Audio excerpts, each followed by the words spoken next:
meticulously, carefully, with all kinds of questions, and with a self-declaration signature also. Thank you. తెలంగాణలో Congress party ప్రయోగశాలగా మారింది. మహారాష్ట్ర ఎన్నికలకు ముందు కులగణన జరగనున్న, బీహార్ ఎన్నికల ముందు 42% జీవో కేవలం ఓట్ల రాజకీయాలు తప్ప విలక్షిస్తుంది లేదని బీజేపీ. See brother, ఎలక్షన్స్ అయిపోయి ఈ ఇందిరమ్మ ప్రభుత్వం ఏర్పడిన దగ్గర నుంచి కంటిన్యూస్గా దీని మీద వర్క్ నడుస్తూనే ఉంది. Right from 17/3/2025 onwards till GO number 1926/9/2025 GO issue చేసేంతవరకు కంటిన్యూస్గా ఈ వర్క్ నడుస్తూనే ఉంది. ఈ వర్క్ నడిచే ప్రక్రియలో భాగంగా దేశంలో ఏ రాష్ట్రంలో ఏ ఎన్నికలైనా వచ్చి ఉండొచ్చు, పోయి ఉండొచ్చు. దీనికి దానికి సంబంధం లేదు.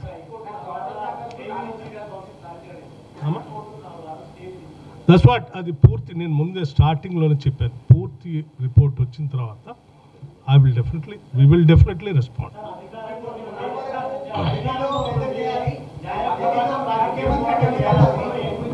ఓకే,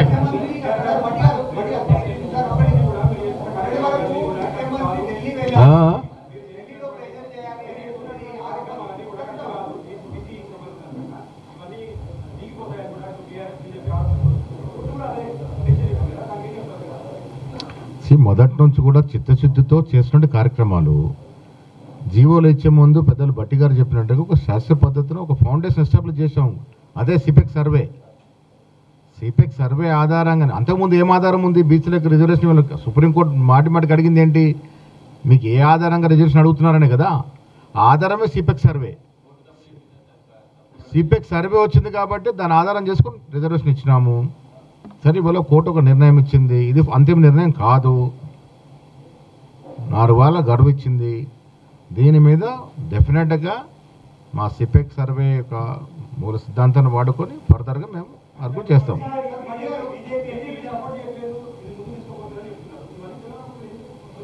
అరే, అసెంబ్లీలో మేము బిల్లు పెట్టినప్పుడు బీజేపీ శాసనసభ్యులు ఓటేశారు కదా. అదే మాదిరిగా పార్లమెంట్లో కూడా పాస్ చేస్తారనుకున్నాం. వాళ్ళు యూటర్న్ తీసుకొని బీఆర్ఎస్ ఒత్తిళ్లకు లొంగి కేసీఆర్తో మాట్లాడుకొని ఇక్కడ రాష్ట్రంలో బీజేపీ బీఆర్ఎస్ ఒకటై కాంగ్రెస్ను వీకన్ చేయాల ఉద్దేశంతో ఇక్కడ ఓటేసిన వ్యక్తులు మాట మార్చి పార్లమెంట్ ఎందుకు అడుగుతున్నారు? ఇవాళ కోర్టులో నిజంగా ఇవాళ బీఆర్ఎస్లో కానీ బీజేపీలో కానీ బీసీ నాయకులు ఇంత మాట్లాడుతున్నారు కదా, వాళ్ళకి చిత్తశుద్ధి ఎక్కడుంది? ఎందుకు కోర్టుకు వచ్చి ఇంప్లీట్ కాలే? వయసు నిప్పింతలు లేకుండా మా హనుమంతరావు గారు, కేశవరావు గారు కోర్టుకు వచ్చి నిలబడి వారి యొక్క చిత్తశుద్ధిని చాటుకుంటే మీరు ఇంట్లో ఎందుకు దాక్కున్నారు?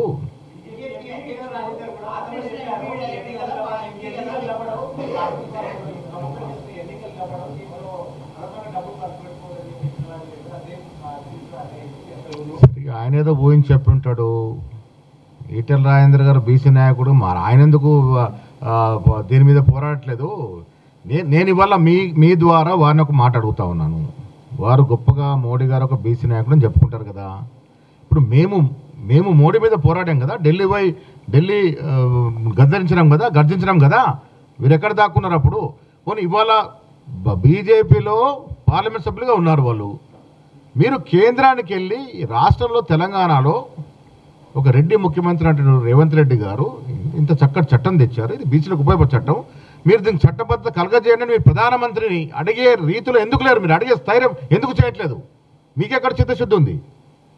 ఇలా బీసీ నాయకులు చలామణి హక్కే లేదు మీకు.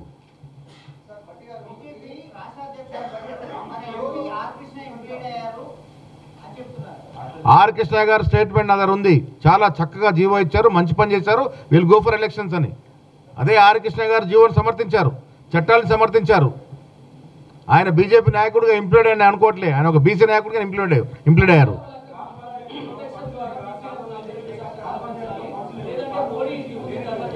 ఫండ్స్ లేవు కాబట్టి ఎన్నికలకు పోవాలనుకున్నాము.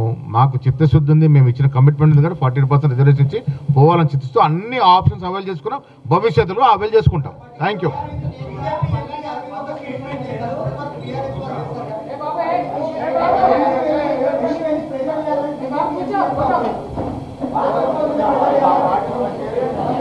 Thank you.